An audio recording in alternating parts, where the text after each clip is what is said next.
All right, y'all, I am going to now take us down to 5 and 6. This is kind of annoying because I can't see my equations in the same screen. I'm going to move this to 100%. I hope this doesn't... Ooh, that's too small. That is too small. Anyways, it's going to be annoying, but here we go. Going to this next one. Okay, this is a compound equation, essentially, like notation. This is saying we want two things to happen.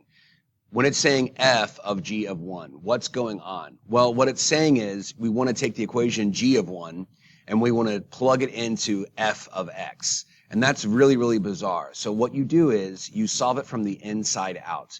So the first thing you're going to solve is g of 1. You're going to solve g of 1.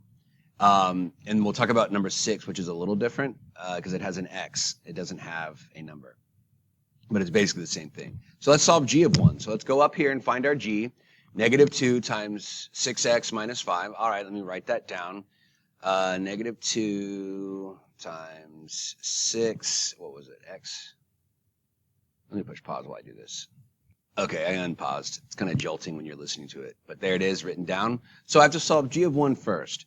So notice I just wrote that x there. I wanted y'all to see the original thing. So now I'm going to plug it in. Now I'm going to plug in my g of 1, and where does it get plugged in? It gets plugged into the x, y'all. It gets plugged into the x. I'm going to plug that 1 right there. And then we have to evaluate this. This looks a little weird, but it's just not that big of a deal. 6 times 1 is 6. Minus 5 is, in fact, 1.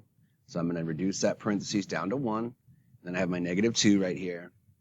G of 1 equals negative 2 times 1, which, of course, just reduces down to negative 2. So we have now found that our g of 1 is actually negative 2. Now we have to take that g of 1 answer and shove it into the f. So now we're going to plug in negative 2 instead. I'm going to work it over here.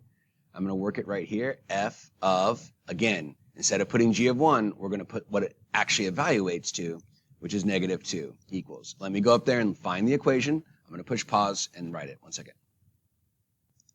All right, so I wrote it down. Right there, I wrote it with the x's, so I'm going to make it pretty with the actual number that's supposed to be in there. So you write the parentheses instead of the x.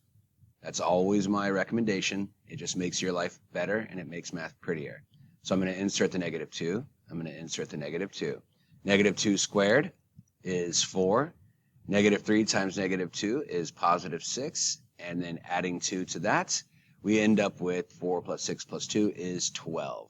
So f of negative 2, this whole thing is 12. How do I write the answer? Going back to the original thing, you write it like this. F of g of 1, after I evaluate all this crap, comes out to 12. And that's how you record your answer. So I'm going to go ahead and work on number 6 as well.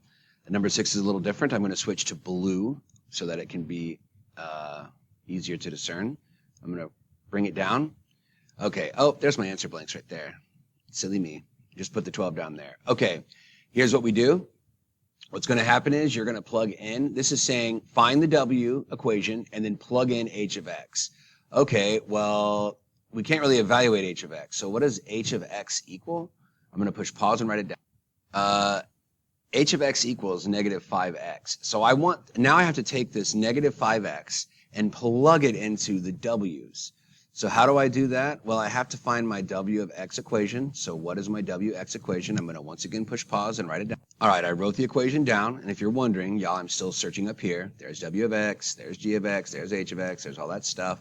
So now what I have to do is I have to take the h of x equation, which is negative 5x, and shove it into w, which isn't that bad on this problem. Sometimes these problems look worse than they really are.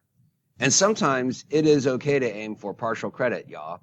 I hate when kids like freak out and leave it blank. Just try something. The worst case scenario is you get it wrong. Just try. So 4 times negative 5 is negative 20x. Has that x right there, minus 9. So that's what this comes out to. When I figure out that w of negative 5x is equal to, and yes, that is a w. That's just a sad w. I found this is the entire answer. So I'm going to record it on the bottom blank right here, this negative 20x minus 9, and check. So that is our 5 and 6.